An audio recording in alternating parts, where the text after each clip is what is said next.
Alors, c'est quoi la bipolarité?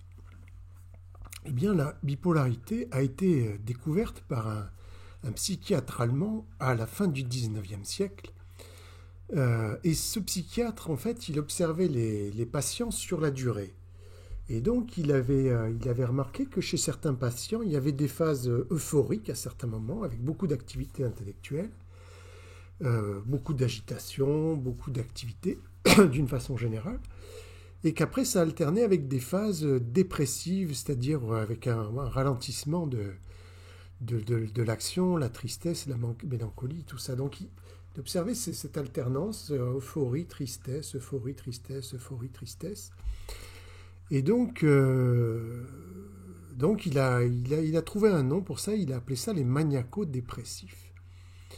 Alors maintenant, c'est un terme qu'on n'utilise plus. Maintenant, on appelle ce type de patients les bipolaires. Mais en fait, c'est exactement la même chose. Il n'y a pas de différence de sens entre maniaco-dépressif et bipolaire. Alors, ce qui est caractéristique aussi de cette maladie, c'est que pendant les phases d'euphorie, donc il peut y avoir ce qu'on appelle les bouffées délirantes. On verra plus en détail de quoi il s'agit, mais donc il peut y avoir des phases où l'activité intellectuelle est tellement intense que l'esprit commence complètement à dérailler. Donc ça, c'est aussi une caractéristique importante de la bipolarité. Alors donc, comme je vous disais, il y a deux phases. Il y a la phase maniaque et la phase dépressive. Alors les symptômes des phases maniaques, il y en a un certain nombre. Le premier, comme je vous disais, c'est l'activité intellectuelle intense. C'est débordant, le sujet est débordant d'idées on passe du coq à l'âne d'une façon permanente. On produit énormément de choses, on voit énormément de choses, on communique beaucoup. C'est une phase extrêmement productive. Voilà. Mais quelque part, tant qu'on est en début de phase maniaque, ce qu'on appelle l'hypomanie, c'est à peu près contrôlé. Mais plus le temps passe et s'il n'y a pas de mécanisme de contrôle mis en place ou s'il n'y a pas de contrôle naturel, on peut partir vers des zones où vraiment l'esprit est complètement hors des réalités, quoi. Voilà, dans cette activité intellectuelle intense. Elle se traduit aussi par des insomnies, ce qui ne paraît pas complètement illogique, puisque l'esprit a beaucoup envie de travailler, donc il n'a pas envie de dormir. Et donc, vous avez des phases. Donc, moi, par exemple, en phase normale, je dors 7-8 heures.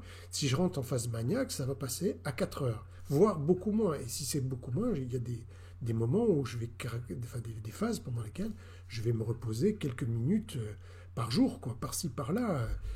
Donc ça, c'est quelque chose qu'on ne peut pas tenir sur le long terme. L'esprit, il a besoin de se reposer. Donc c'est toujours ce problème. Il y a un moment donné où si vous laissez l'esprit travailler d'une façon intense, vous entrez dans une zone où vous êtes hors de la réalité, quoi. L'esprit, il perd les pédales. Alors, dans les symptômes aussi de la phase maniaque, il y a la désinhibition et le sentiment d'invincibilité. C'est-à-dire que tout est autorisé. Des choses que vous interdisez en phase normale, en phase maniaque, plus rien ne vous arrête, plus d'interdit. C'est vraiment une caractéristique des phases maniaques. Un autre signe, c'est les dépenses extravagantes. Donc ça, il y a des gens qui dépensent des sommes colossales pendant les phases maniaques. C'est un des premiers signes, en fait, qui permet de reconnaître la phase maniaque. Et pour moi, c'est un signe que j'ai quasiment pas. Je dépense quasiment pas en phase maniaque. Mais bon, j'ai des amis qui ont dépensé des sommes colossales sur des coups de tête comme ça. Voilà. Alors avec les conséquences, bien sûr, qu'on ne regarde pas le compte en banque. Donc après, ça peut vous mettre dans des situations assez critiques, quoi. Donc c'est un peu le problème de la phase maniaque. Vous avez beaucoup d'idées, mais vous ne regardez pas forcément les conséquences. C'est quelque chose, une vision à très court terme que vous avez. Un autre signe, c'est l'obsession de l'ordre. Alors là, moi, dans ma première phase maniaque, je me réveillais la nuit pour ranger la maison. Je rangeais les bureaux, tout, les chambres, les étagères, tout devait être au cordeau. et avec un processus qui était très curieux, c'est-à-dire que je ne réfléchissais pas à ce que j'étais en train de ranger, c'était mes mains qui elles-mêmes décidaient de ranger les choses, et mon esprit ne faisait que constater ce que faisaient les mains. Les mains avaient elles-mêmes le logiciel de contrôle, quoi. C'est assez spécial. Voilà. Ensuite, un autre signe que celui-là qui est très présent chez moi, c'est le sentiment prophétique. Sentiment prophétique, c'est-à-dire que vous êtes en lien permanent avec Dieu. Dieu est omniprésent dans votre vie, il vous indique tout, vous lui posez des questions, il vous répond par un signe dans le paysage, par telle chose qui va apparaître. Vous allez tout interpréter comme si c'était Dieu qui vous disait ceci ou cela. Et donc, ça guide votre vie, vous partez sur un chemin spirituel qui est guidé par un être comme ça, que vous créez peut-être, qui existe peut-être pas, ou qui existe, je n'en sais rien. Mais toujours est-il, vous êtes sur ce chemin un peu extraordinaire. Et moi, c'est d'autant plus curieux que quand ça se passe en phase maniaque, mais lorsque je sors de mes phases maniaques, le divin, je ne suis pas du tout dans le divin, quoi. Moi, je ne suis pas croyant. Je pratique un petit peu, parce que la pratique de rituel me fait du bien, m'apaise, rarement, mais ça m'arrive de pratiquer. Mais je ne suis pas croyant. Donc ce à quoi je crois pendant les phases maniaques, ce que j'utilise pendant les phases maniaques, n'existe absolument plus pendant les phases courantes. Un autre signe, c'est la séduction. Alors, en phase maniaque, vous êtes séducteur, c'est-à-dire que vous avez besoin de communiquer, vous imaginez votre activité intellectuelle, il faut que tout le monde sache tout ce que vous avez dans la tête. Donc, vous allez communiquer à tout berzingue. Évidemment, les femmes, peut-être plus aux femmes qu'aux hommes. Vous allez chercher à briller, à séduire tant que vous pouvez, quoi. Alors, ce qu'il faut voir d'un autre côté, c'est que dans ces phases-là, l'esprit est extrêmement désordonné. Il y a beaucoup d'activités, mais il y a très peu d'écoute. Donc, vous avez très peu de chances de séduire. Vous êtes complètement centré sur vous-même. Vous êtes très peu centré sur l'autre. Donc, la séduction, elle va certainement... Enfin, en tout cas, moi, ça m'est jamais arrivé d'arriver à mes fins de séducteur en phase maniaque. Et enfin, dernier signe, c'est la logorée, c'est-à-dire que le bipolaire en phase maniaque, comme je vous disais, il a beaucoup besoin de parler, il faut qu'il extériorise donc ce qu'il a dans la tête, et donc ça se traduit, vous avez du mal à le faire taire. Donc ça, c'est pour les symptômes généraux des phases maniaques. Alors, après, vous avez à l'intérieur de ça ce qu'on appelle les bouffées délirantes. C'est-à-dire que les bouffées délirantes, c'est quand vous avez l'esprit qui commence à dérailler parce qu'il n'a pas assez dormi ou parce qu'il y a trop d'agitation intellectuelle et que c'est incontrôlé. Alors moi, j'en ai une bonne de bouffées délirantes. C'était en 2011, je me suis réveillé un matin, il devait être 5 heures du matin. Je suis parti faire un petit tour dans la Sainte-Baume, méditer un peu, et bon, il s'est imposé à moi l'idée que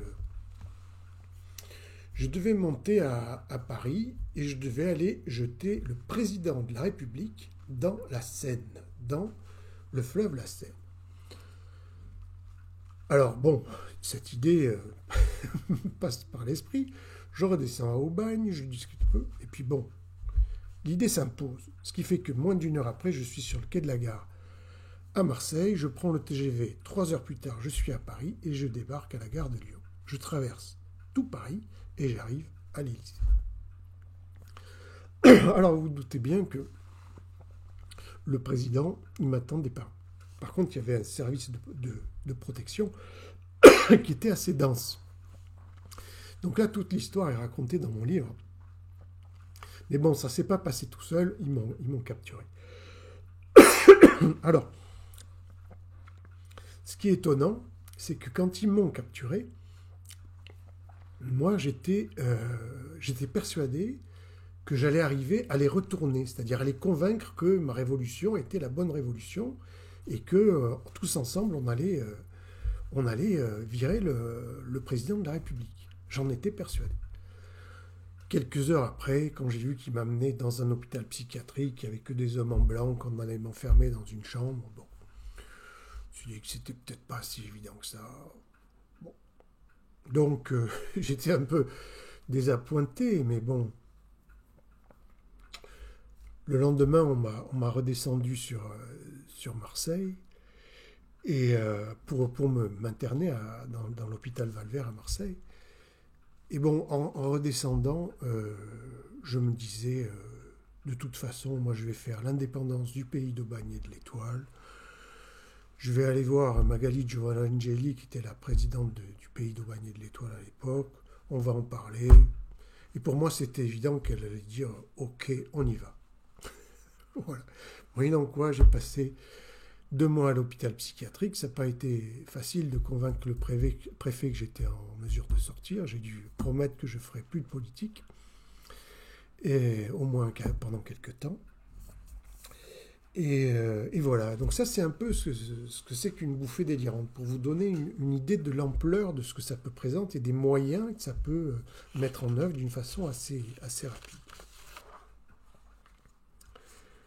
Alors ensuite, il y a les phases dépressives. Alors là, les phases dépressives, c'est tout autre chose. C'est-à-dire que les phases dépressives, c'est le contraire des phases maniaques. Au lieu d'avoir une très forte activité intellectuelle, vous êtes dans une phase de régression, vous êtes replié sur vous-même, vous êtes dans la tristesse, dans la mélancolie, dans l'abattement.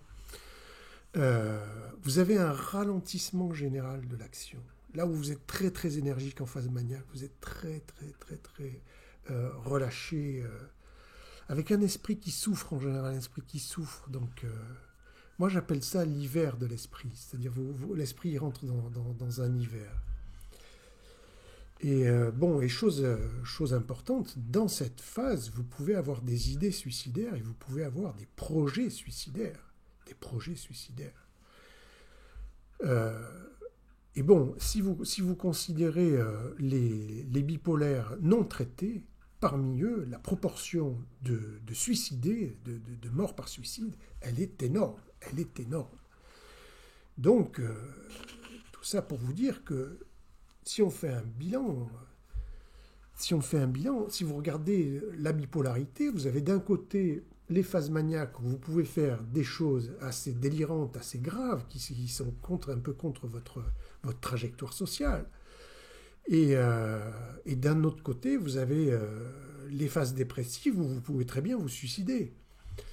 Donc la bipolarité, c'est pas de la rigolade. La bipolarité, c'est une maladie grave, c'est une maladie lourde, c'est une maladie très qu'il faut pas prendre à la légère. Et voilà.